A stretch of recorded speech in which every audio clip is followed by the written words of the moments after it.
It's the perfect time to be transformed. I'm Mike Morrison, pastor of Christ Community Fellowship in Parkersburg, West Virginia, with 2 minutes of insight and inspiration. Welcome to 2 Minute Transformation. I believe some of the most powerful words ever recorded are found in John's Gospel, chapter 1, verse 12, which says, "But as many as received him, to them he gave power to become children of God, to those who believe on his name."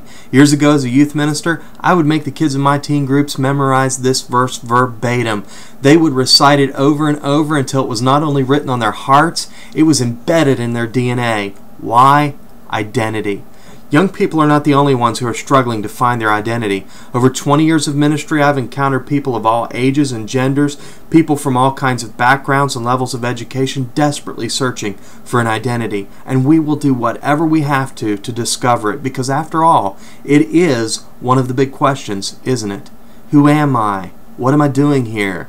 That cliche guy going through his midlife crisis, the workaholic, the overachieving supermom, the party animal, the big spender, all trying to answer that question.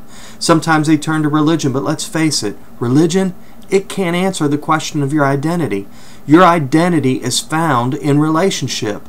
John tells us that those who believe and receive Christ as Savior and Lord aren't merely forgiven of sin, although that's amazing and liberating.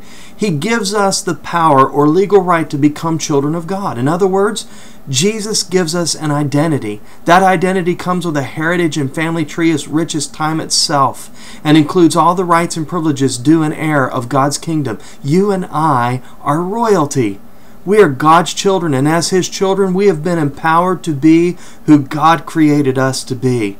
The big questions are answered when we stop looking for our identity on the car lot, the boardroom, or the local bar, and embrace God and His purpose for our lives. You'll discover an identity beyond anything you could have imagined, and yes, you will be transformed.